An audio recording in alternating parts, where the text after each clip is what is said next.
All right, I will call the Board of Selectmen to order at 6 p.m. for Wednesday, June 10th, 2020.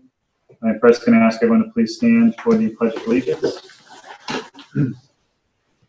Pledge Allegiance to the flag of the United States of America and to the republic for which it stands, one nation, under God, indivisible, with liberty and justice for all. Thank you. Due to the ongoing COVID-19 pandemic, Governor Baker issued an emergency order temporarily suspending certain provisions of the open meeting law. Public bodies otherwise governed by the open meeting law are temporarily relieved from the requirement that meetings be held in public places, open and physical, accessible to the public, as long as measures are taken to ensure public access to bodies' deliberations through adequate alternative means. This meeting will be broadcast live on Channel 8 and on Zoom.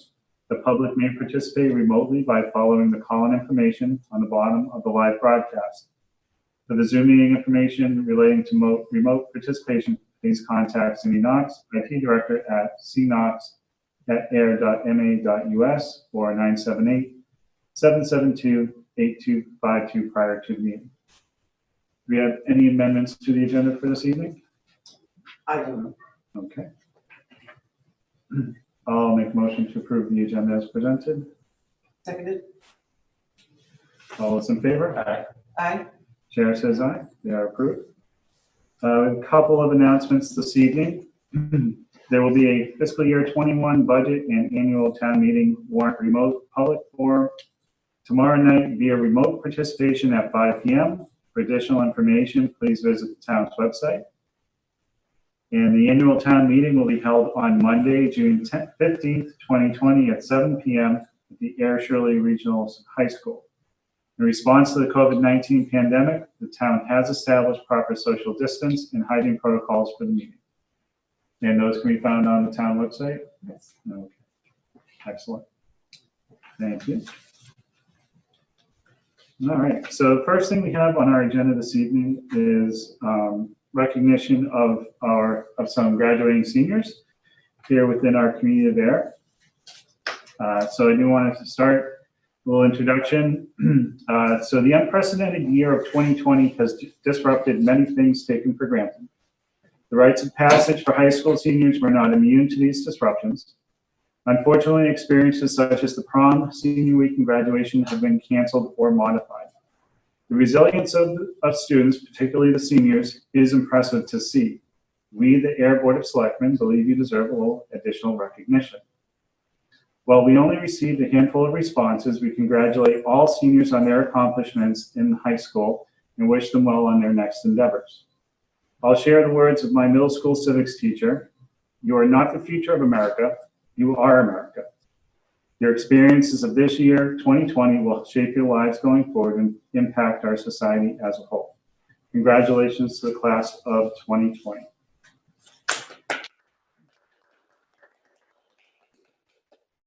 All right, so we're going to go through. We have a little slideshow. First is Cassidy Wenstrom of Ayer Shirley Regional High School. She participated in concert band, drama club, mock trial, and GSA, and she will be attending UMass Amherst. Next up, we have Mason Casavecchia, attended Ayer Shirley Regional High School. His interests were football, winter and spring track and field, student council, and Mason will be attending Bridgewater State University. Nick Granger, also of Ayer Shirley Regional High School. Nick participated in soccer, hockey, and baseball. He was a member of the National Honor Society, the MIAA ambassador, and he'll be attending Bryant University and majoring in international business. Next, we have Luke Fontaine from the Neshoba Valley Technical High School. Luke did track and field in 2017, 2018, 2019, and 2020. He did the shot put, javelin, discus, the 400 meters, the 4x400. He did cross country in 2018 and 2019, football in 2016 and 2017, wrestling in 2018, 2019, and 2020, the Viking Theater Company. He was the lead performer in King Triton in 2018, Elf the Musical in 2019. and he will be attending UMass Lowell to study plastics engineering.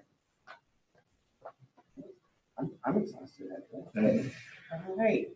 Next is Davis Preston, Ayer Shirley Regional High School.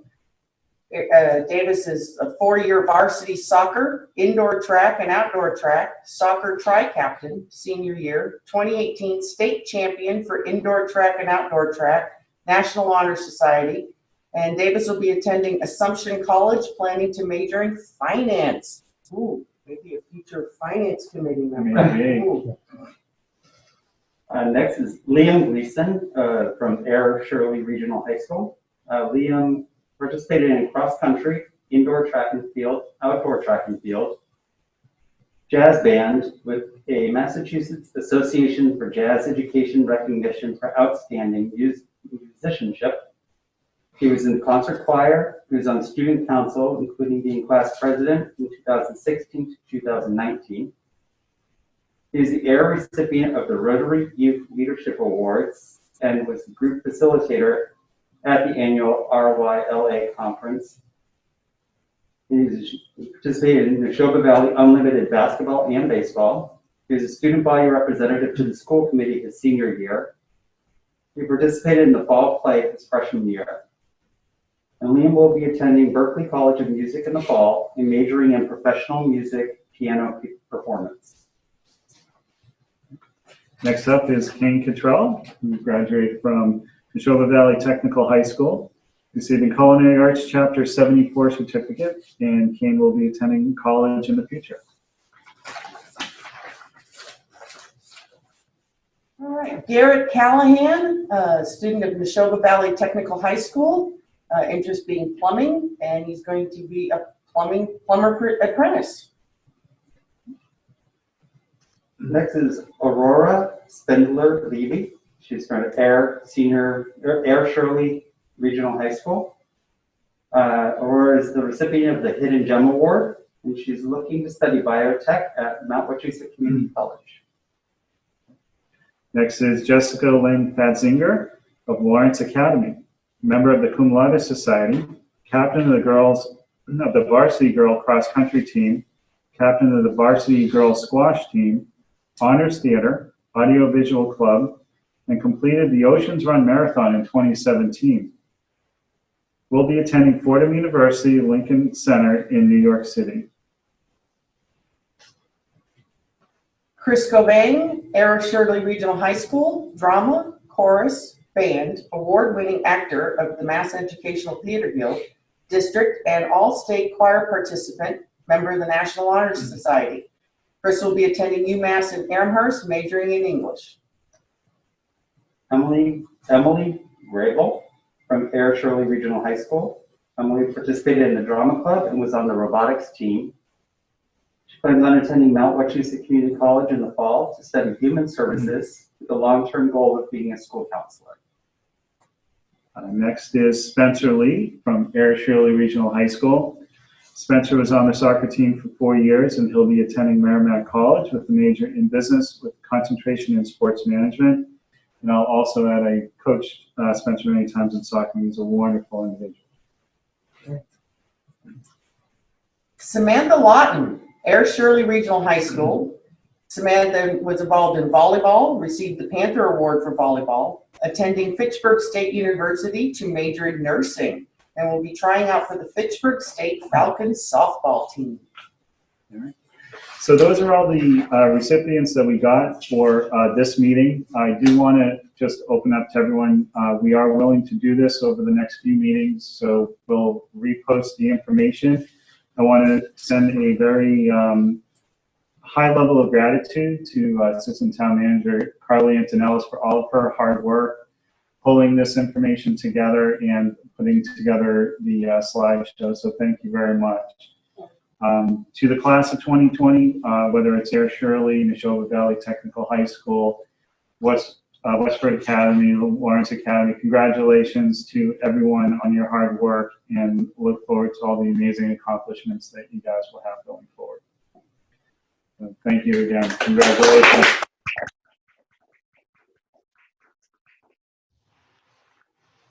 All right, now on to the boring stuff. Sorry, Mark. Up next on the agenda, we have Superintendent Mark Wetzel, Department of Public Works. Yes. Oh, apologies. Thank you. Thank you, Carla. Do we have anyone on the phone for public input this evening?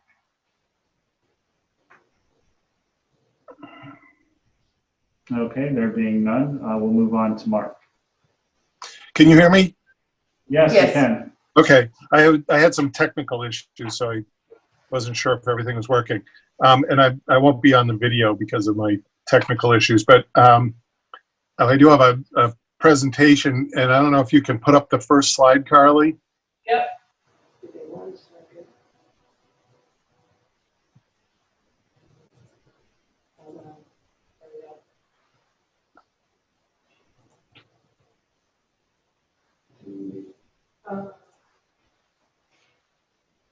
So I just wanted to recognize, we've got a lot of great people in town, a lot of people contributing to our community. And so Liam Mays approached me about doing an Eagle project. And so he completed this a couple weeks ago. They planted 200 trees up at our new water tank up on Pingree Hill. It was originally a wooded area. To build the tank and get the access road up, they had to cut down most of the trees. So we had the Boy Scout Troop 2. They went up and planted 200 trees, and so that's a great addition to the community. I just wanted to show my appreciation to Liam and the other Boy Scouts that have worked on the project. As you can see from the picture, they kept their social distancing too. So it's a little tough getting everything organized, but I think Liam did a great job. That's excellent. Very nice. The first agenda item, I don't have a slide for the first or second agenda items, but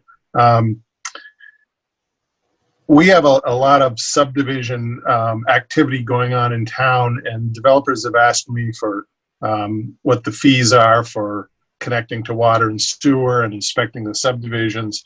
And we do have approved rates for water and sewer inspection on new subdivisions and projects, but we didn't really have a defined fee for doing the roadway and drainage, which is a pretty significant part of the project.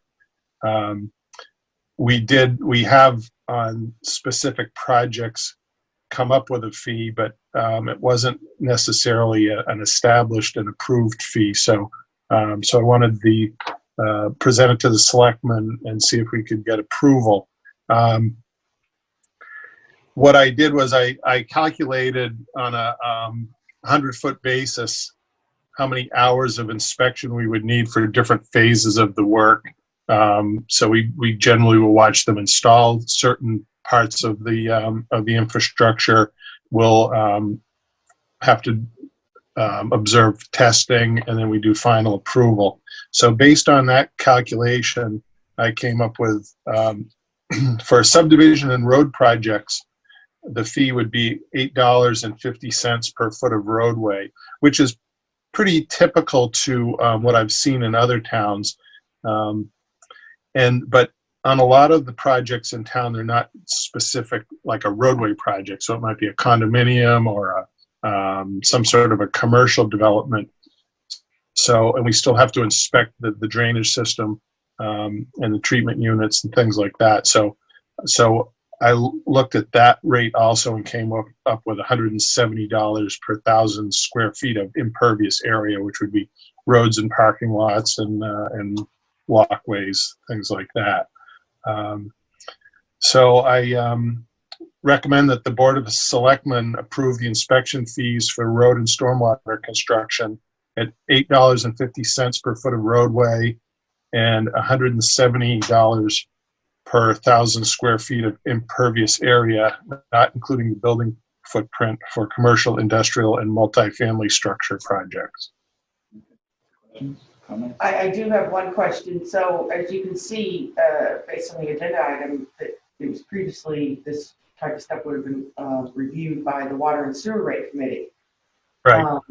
But, which It's been a while, so maybe I've forgotten. Did we ever talk about this in the rate review committee before, or? We have talked about the water and sewer height fees, and those are published fees, and those were, I want to say, reviewed last year. I look at them every year, but I did a similar calculation for those pipes, and they weren't. We did discuss them in this current rate increase, but we did in the previous increase. My next question, I guess, would be, so you're saying here in your memorandum that these have not been obviously not officially approved or not consistently assessed. So will this now be part of your consistently assessed, so that when the rate review committee is meeting, this will constantly be one of those things we're looking at also? Well, the water and sewer have been approved, or reviewed by the Water and Sewer Rate Committee and approved by the Selectmen, but Right. the road and drainage projects have not. And so we reached out to town council of who should approve those, whether it should be the planning board or the Board of Selectmen, and they advised that the Board of Selectmen should approve the fee. Right, and that's fine, but my question was, is this now going to be like something that's on a ticker, like every year we're like, okay, we gotta look at this, we gotta look I at this, think we gotta look at it this. should be, Yeah, like every fee that we have. right, so that was my question, so.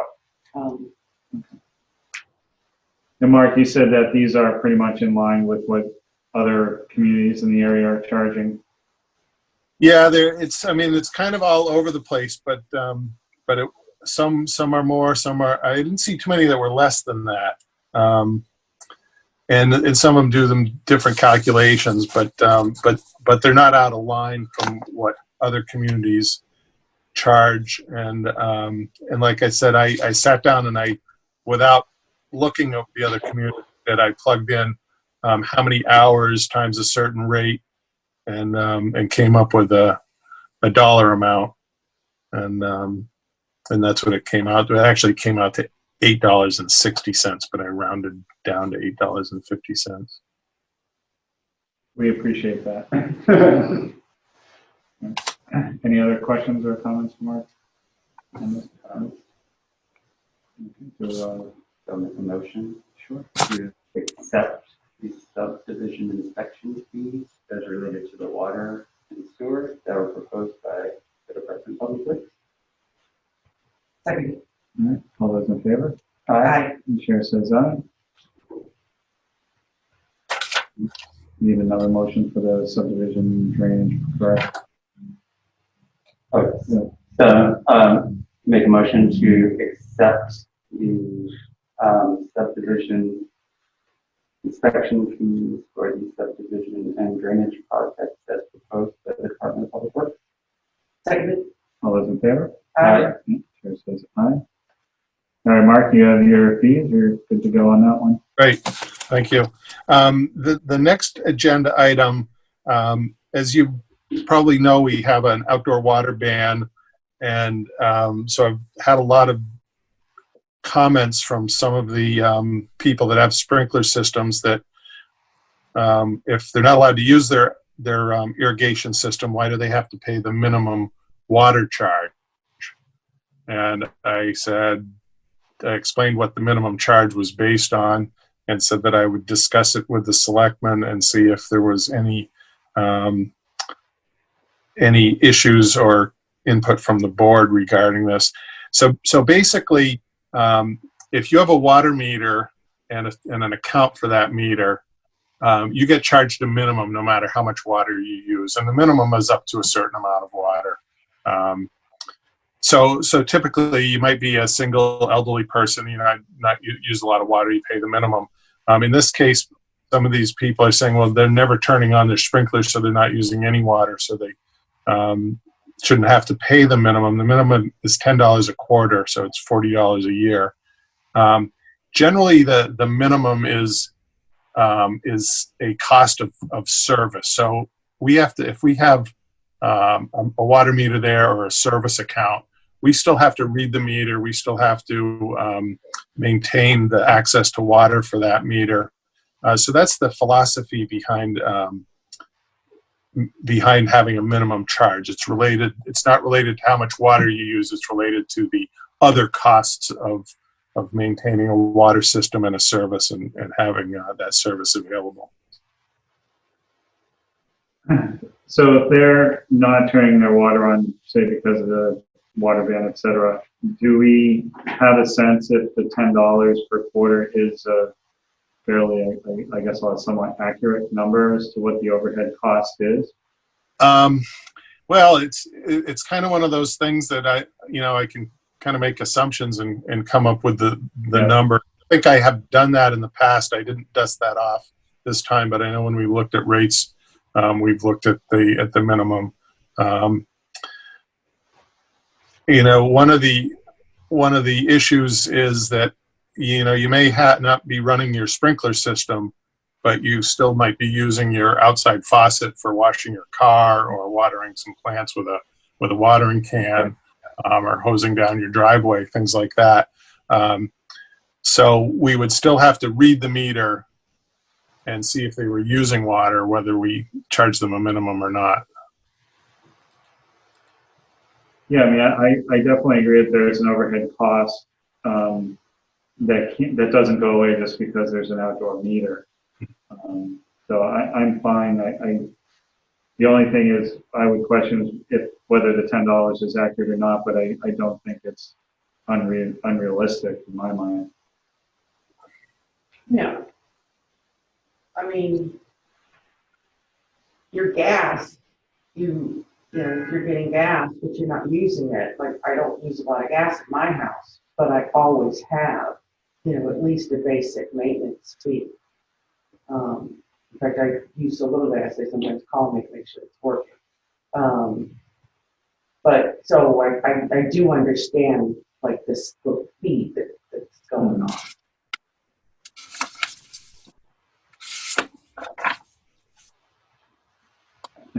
So I support having the fee. I guess from my perspective would be, not necessarily maybe for next year's just review if that $10 is accurate or how accurate it is. All right. We can add that to our rate review committee meeting. Okay. I mean, I think it's too late to make any changes now, anyway. So maybe we put that on the file for next year, and we'll look at that with the rates for next year. Would it make more sense going forward instead of presenting it as a quarterly cost, as just an annual cost? Because if it's outdoor sprinklers, mostly, wouldn't the argument also be that you're not using it in the wintertime, not just during the water ban? So that would be 2 quarters out of the year that you're not using it. That would be, so rather than just a fixed cost per year, and it's presented that way for that service. Yeah, but they still have to go read the meter every quarter. But they're out there reading the meter anyway, and the meters are probably next to each other. Or within a few feet. Right. That's a good point. But he's got a good point too. And it just removes the optics of like, oh, I'm not using it this quarter, so why would I pay for it? Right, because if it's $10 per quarter, that's $40 a year. But really, if it's only going to be used like 2 quarters a year, then that's $20. Yeah. Just saying. So yeah. Fixed cost. Yeah.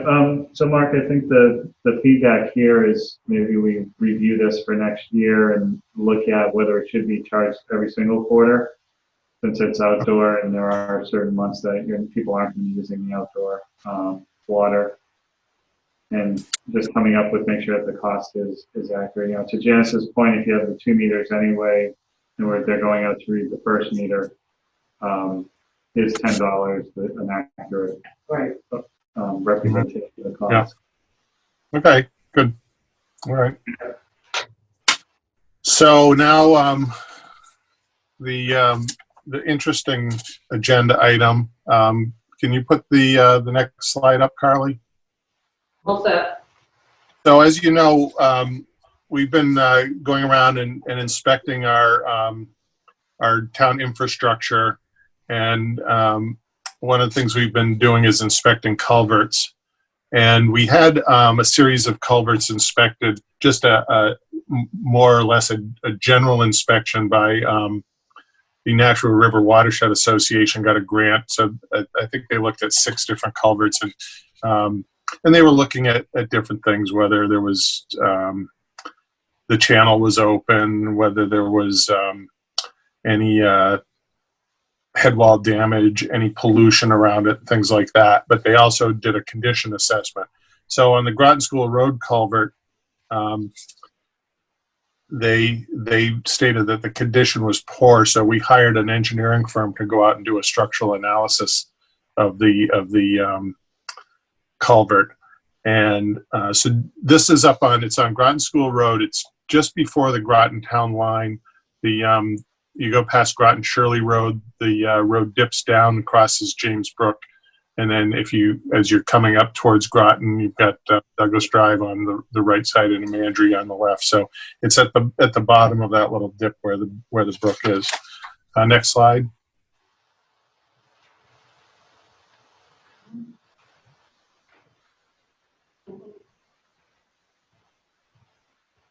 So the culvert is primarily a stone masonry culvert. About half of it is constructed of cast in place concrete. So it appears that when the road was originally built, that they built it out of granite, and then as they widened the road, they added on to either some granite blocks or some concrete slabs. So it's primarily the southbound travel lane, which is the granite.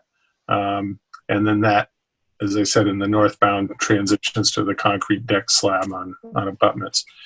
We couldn't find any records on when this was built.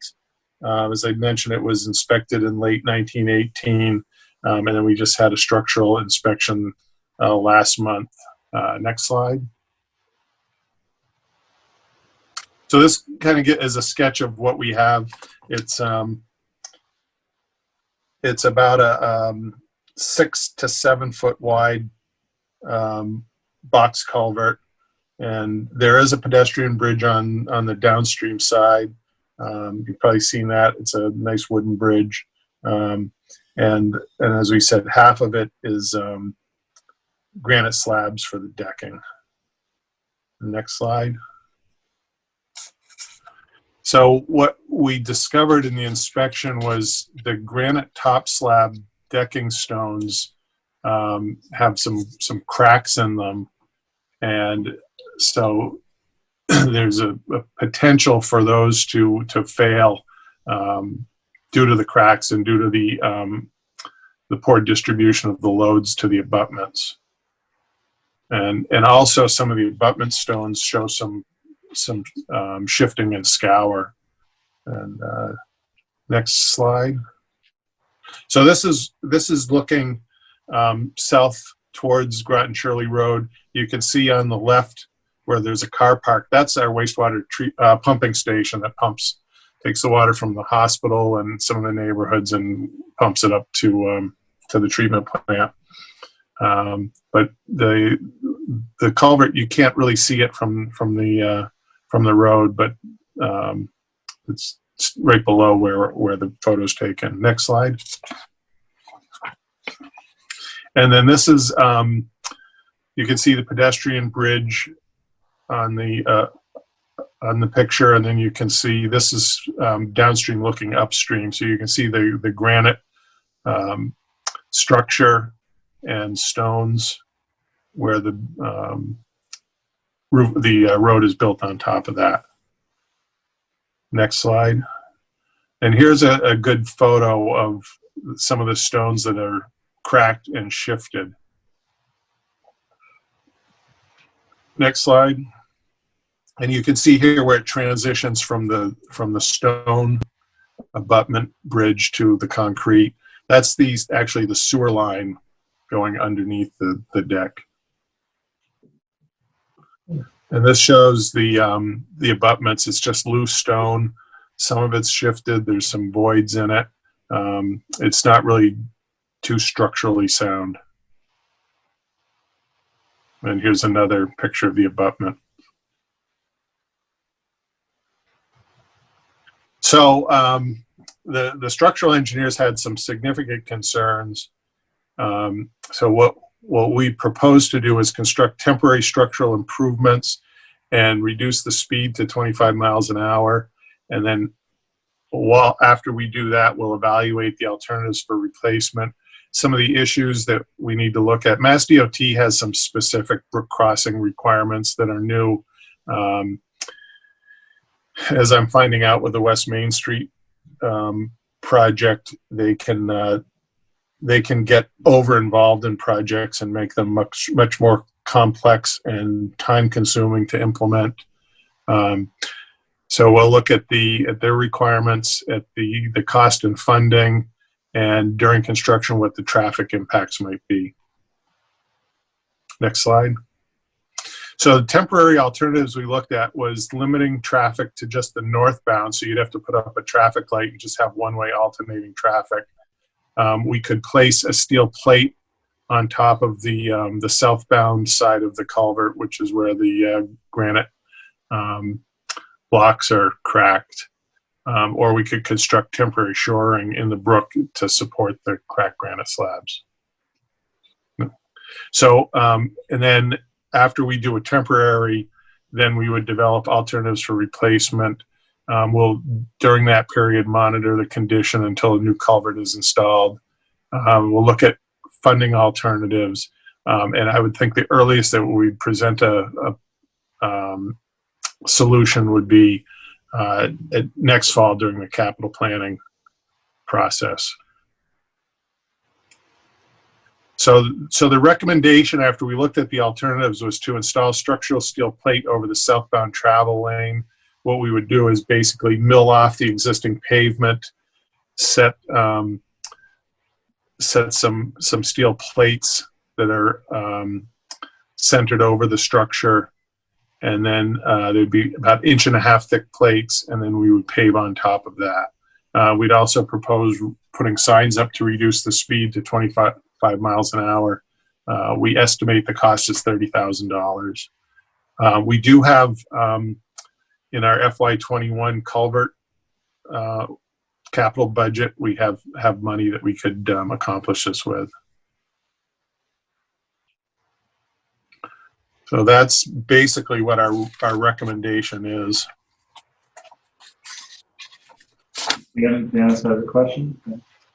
So, Mark, I seen the pictures. I remember this one, and I know that you stated the initial inspection in 2018, and I know how government can move slow and everything, but what I would like, if you could give like a brief reason as to why sometimes these things take so long before we're finally like, okay, now we're going to do it.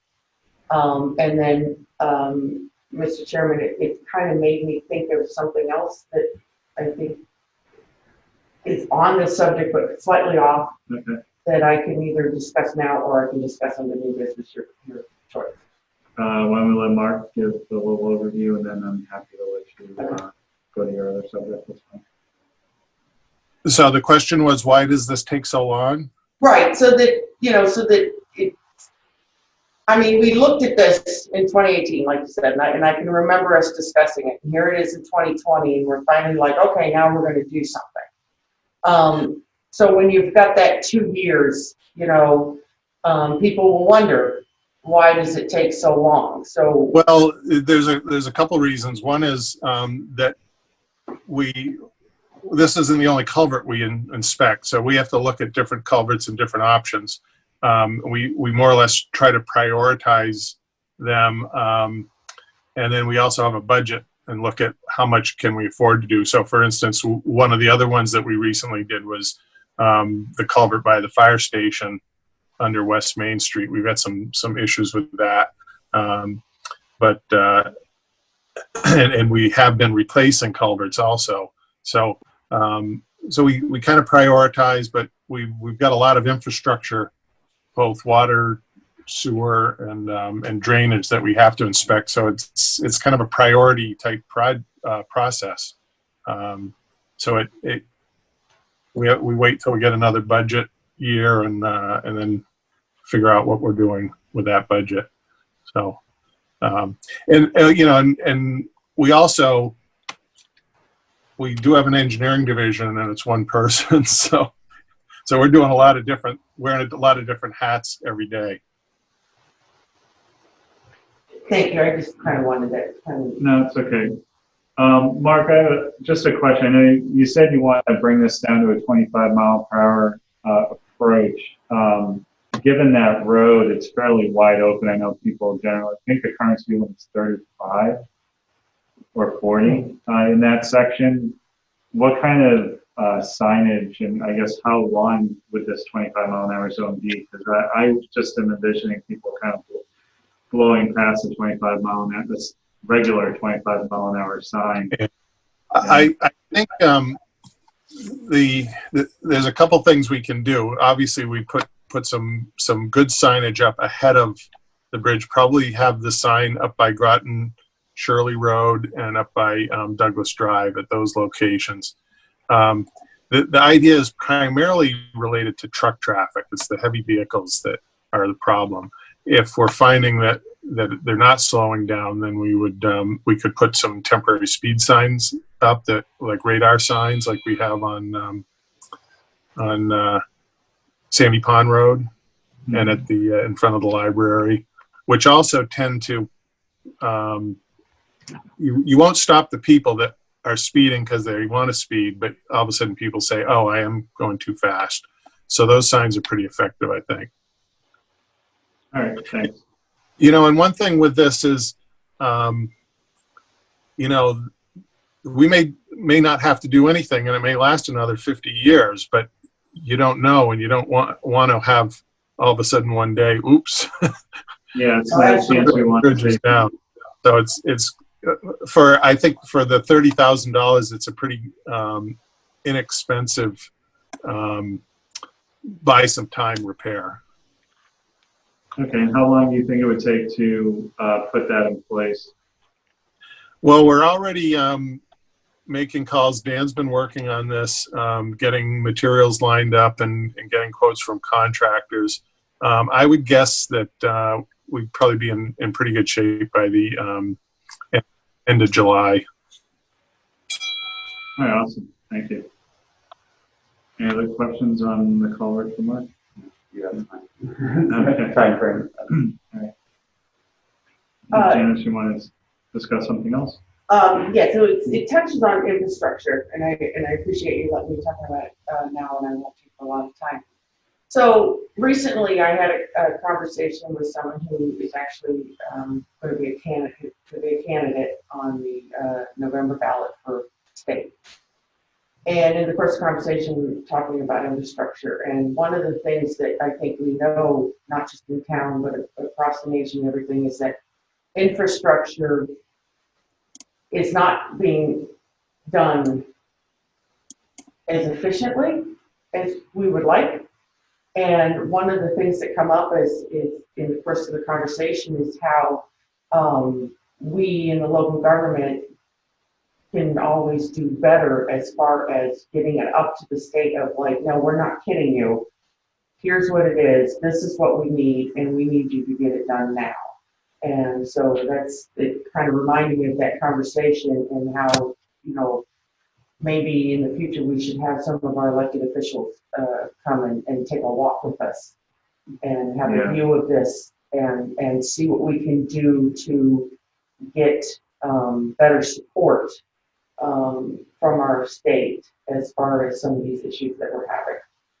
Yeah, I agree. I actually read a very interesting article last year that showed that the percentage of gross domestic product that's invested in infrastructure has been in steady decline since the mid to late 70s. Mm-hmm. And that kind of has gotten us to where we are now, where budgets are built very differently. They're not focused on infrastructure revamping or creation, so therefore it's almost harder to fund them nowadays than it has been. But yeah, we do need to be that squeaky wheel with these things. Yeah, absolutely.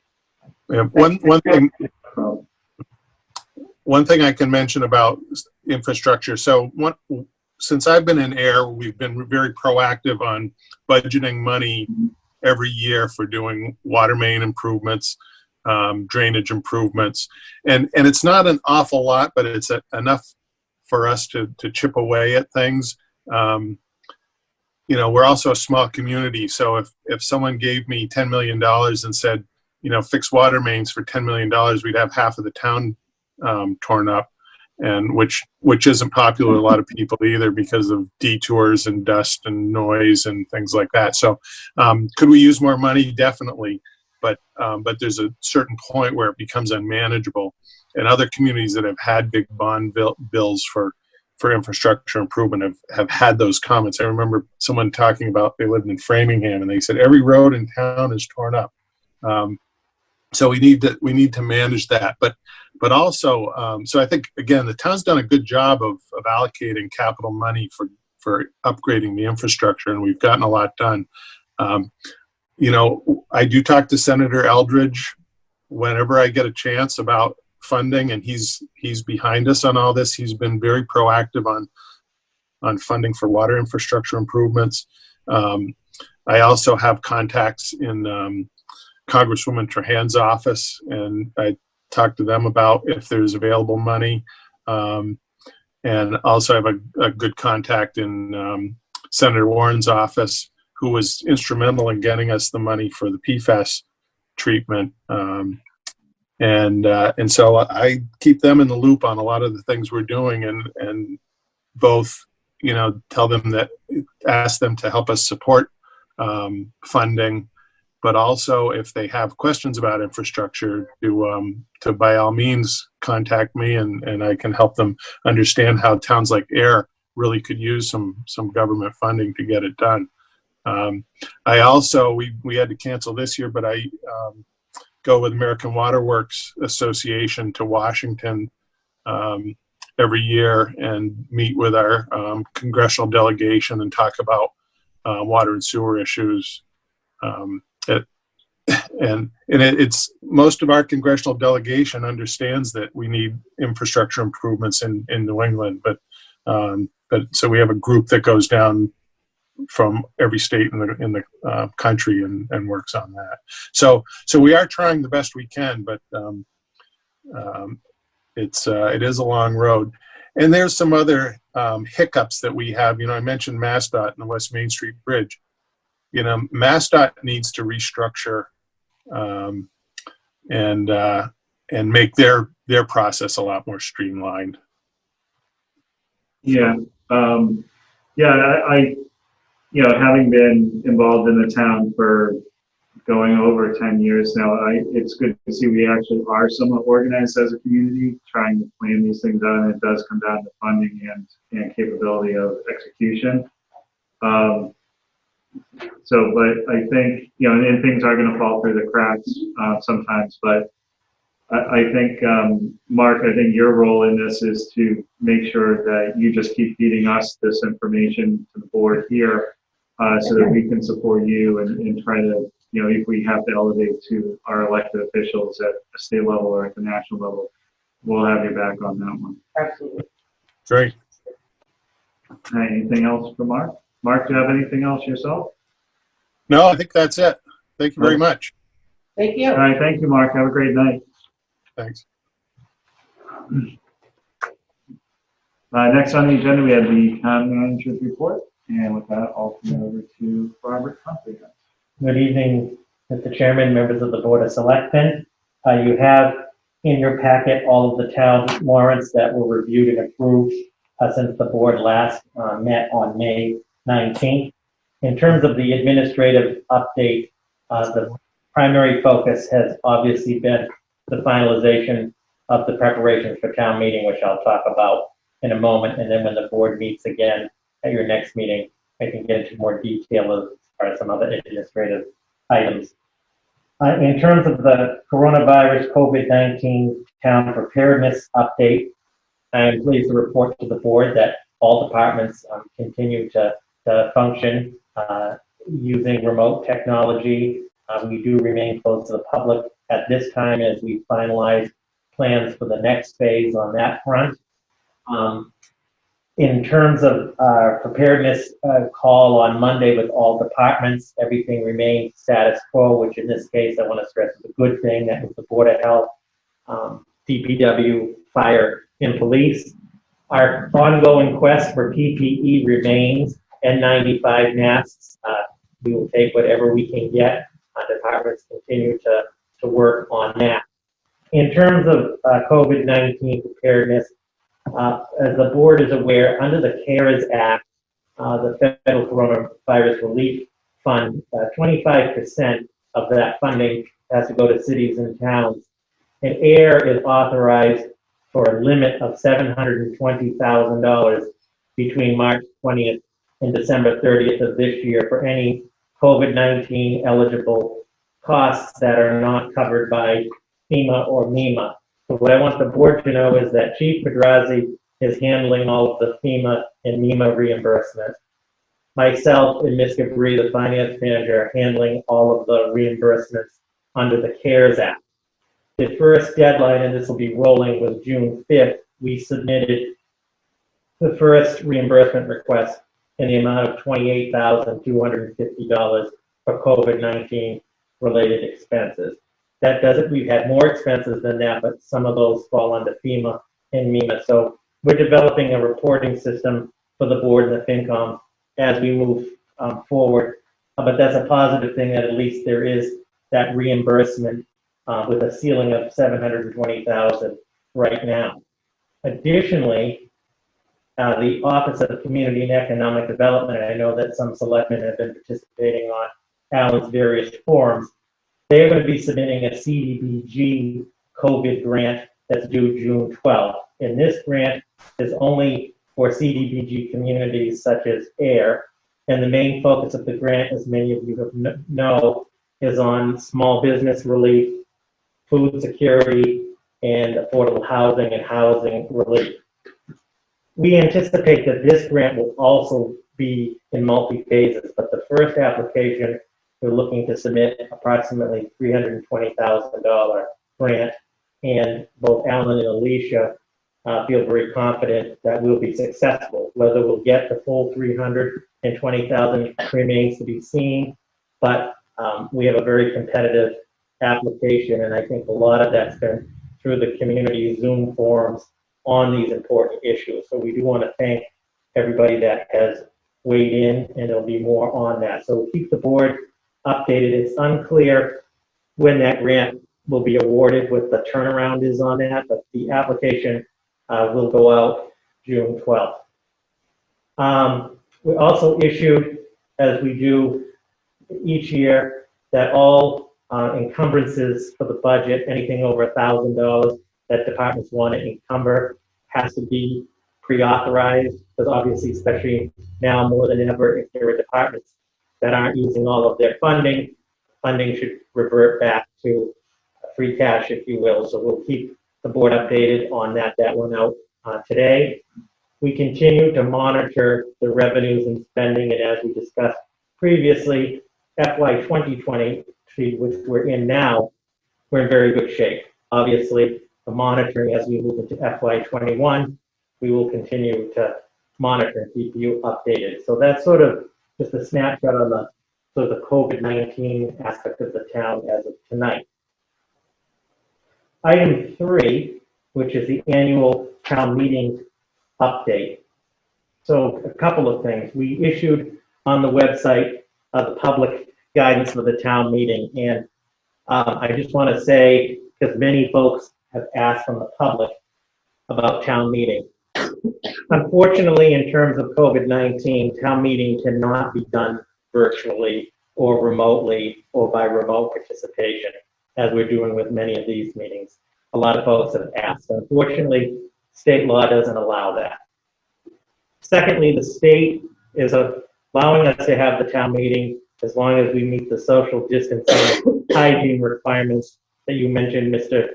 Chair, in the beginning of this meeting, are on the town website for town meeting.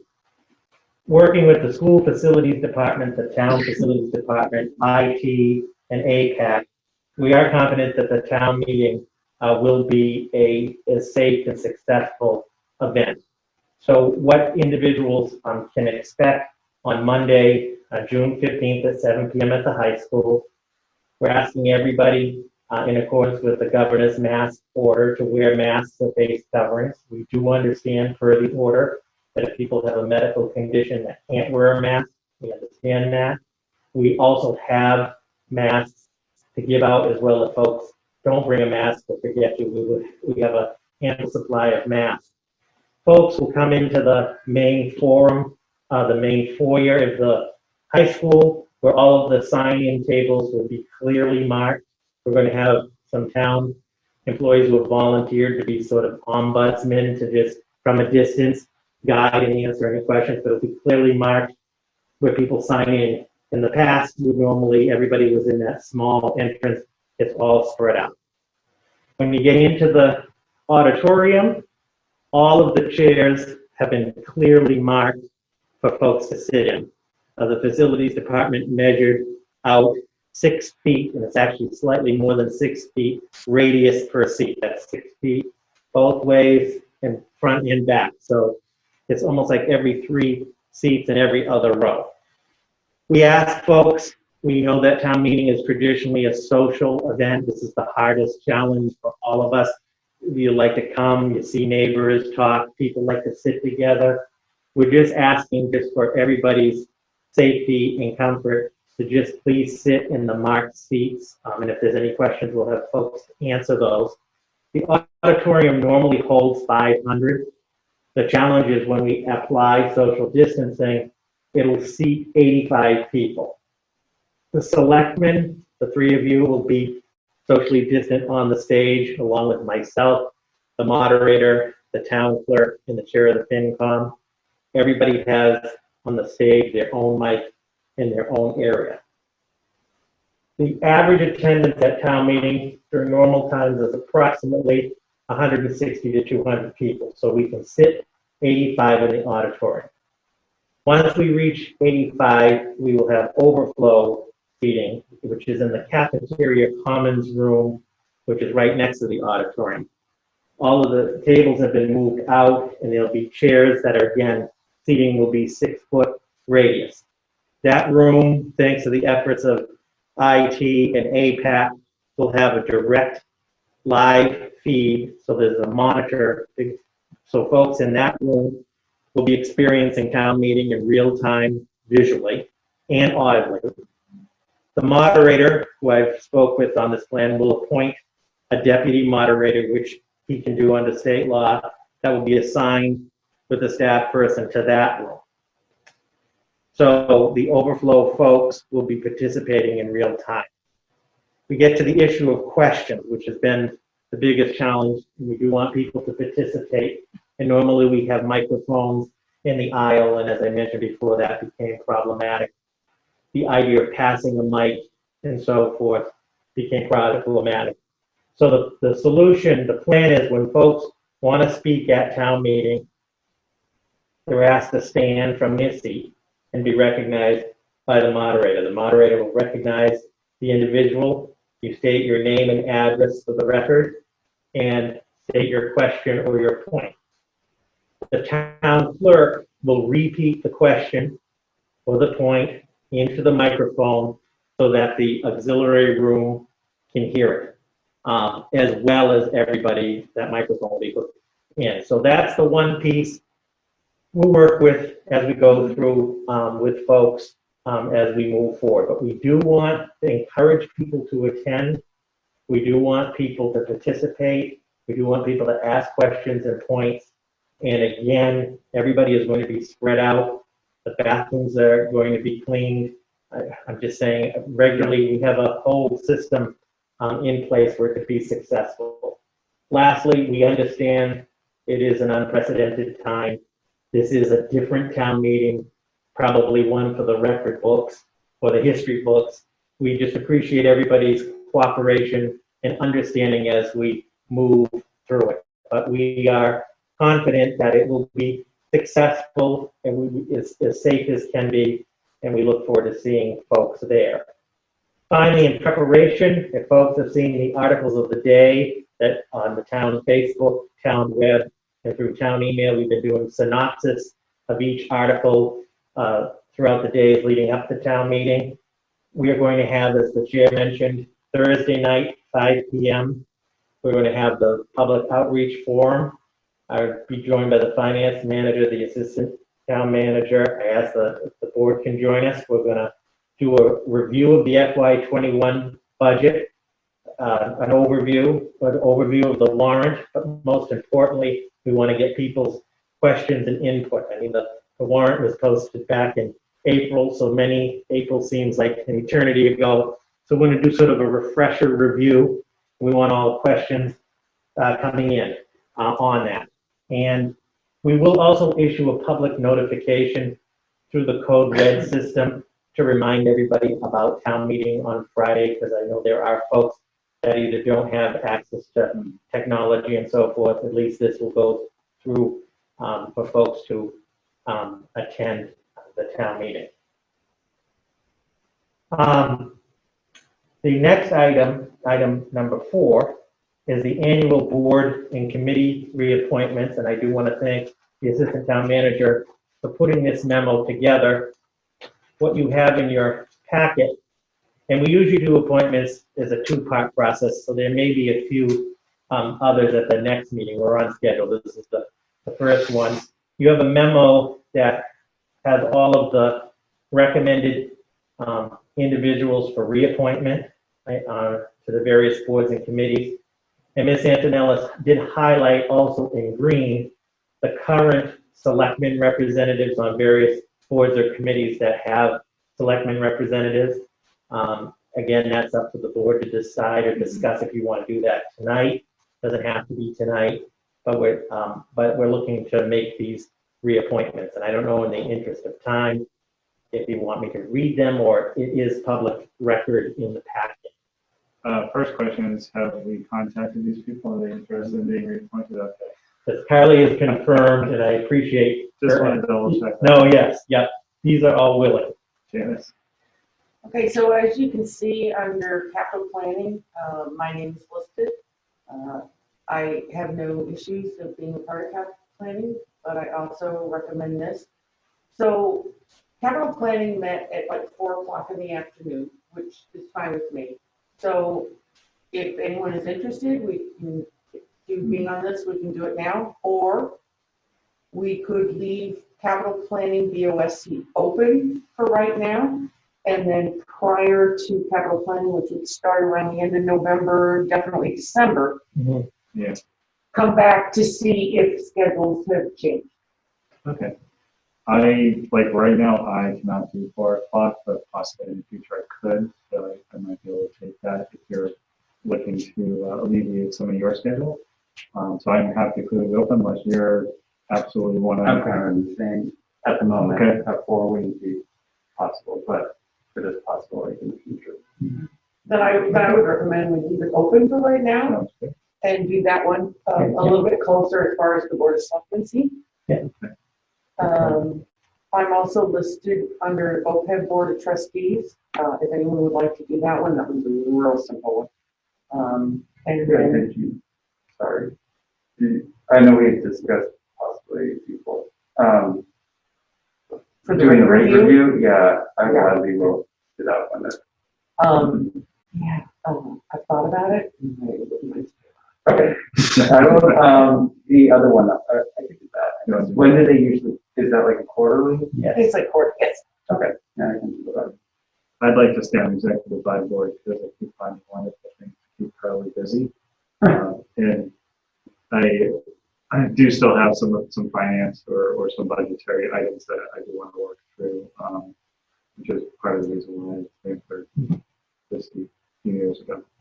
So if there's no objections, I'd like to stay there. If that's okay.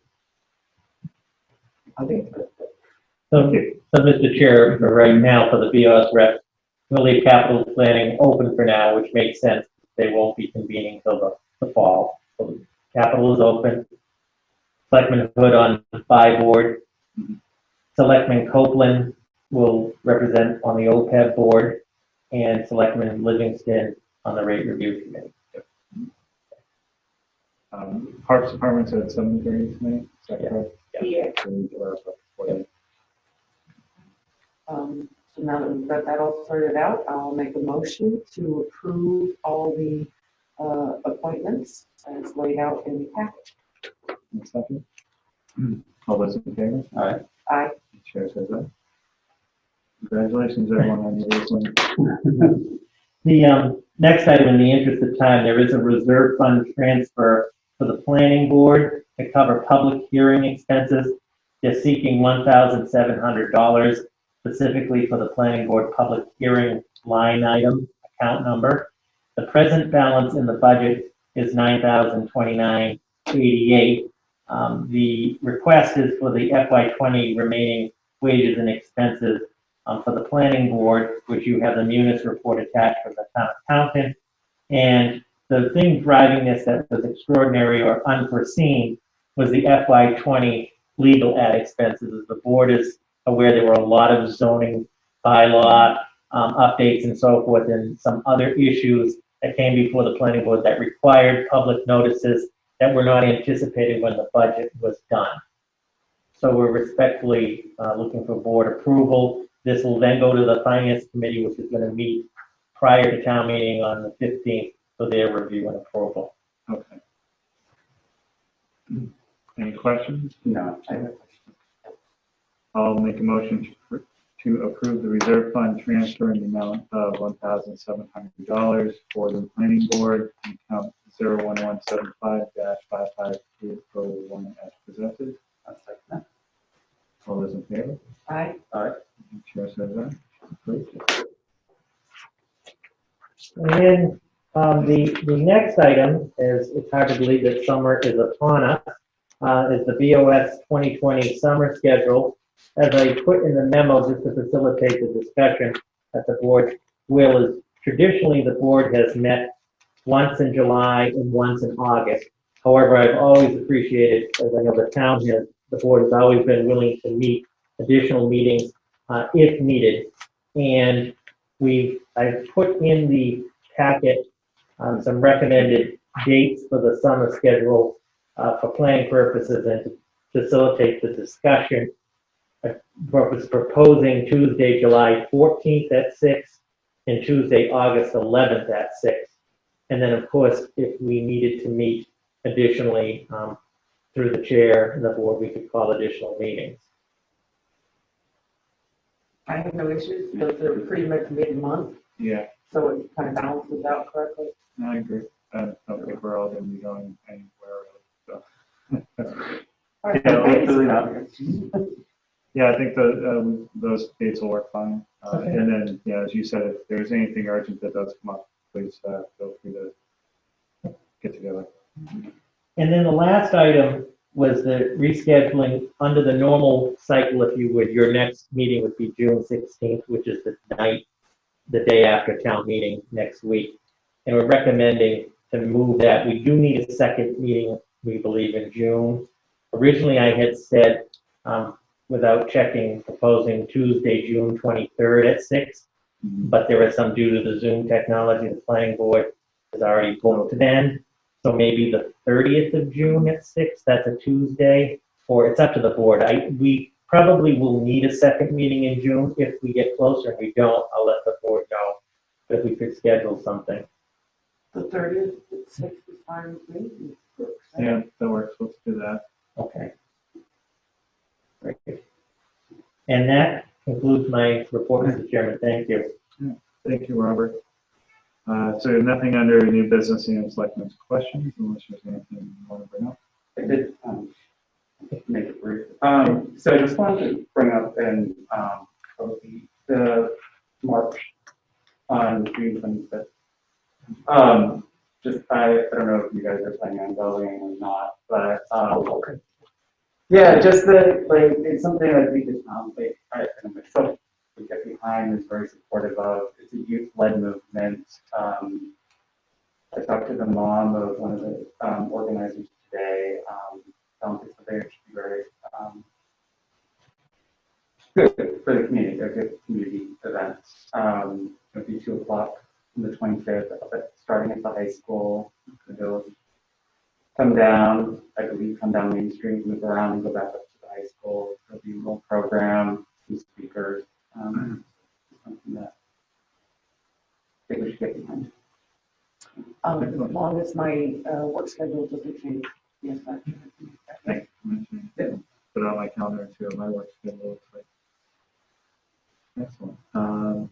We're on to approval of meeting minutes. We have February 25th at 2020 and May 19th, 2020. I think I looked at the February 25th one. February 25th, I read it and I was like, that was so long ago, but I That didn't was our see any last errors. one. Um, Yeah, I had no problem with that. Yeah, so, and I didn't see any issues with the May 19th. So I'll make a motion to approve the meeting minutes from February 25th, 2020 and May 19th, 2020 as submitted.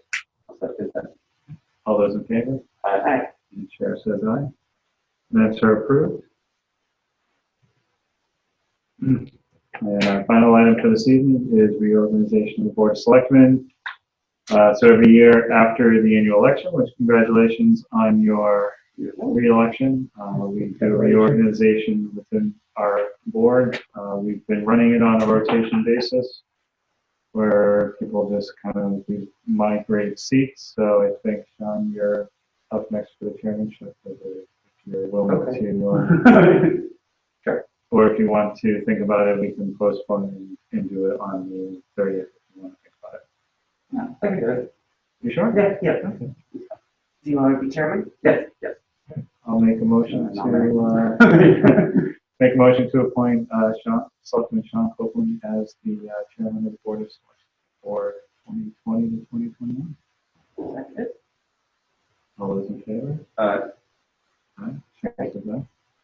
And then the elected goes to the clerk position, correct? So I would be clerk 2 years in a row. I was vice chair and clerk last oh, yeah, you have that little. year. That's fine. I don't mind being clerk if you want to stay as vice chair. I'll do it. I'll let you choose. I'll be clerk. Fine. Okay. I'll make a motion to appoint Selectman Janice Livingston as the clerk of the Board of Selectmen for 2020 to 2021. Second.